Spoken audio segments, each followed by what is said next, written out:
Do konca je še veliko 10 minut.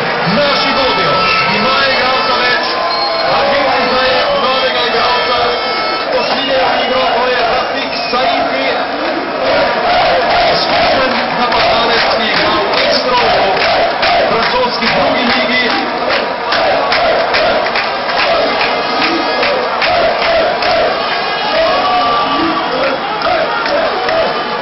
Zdaj bodo seveda alžirski krmili na vse ali nič.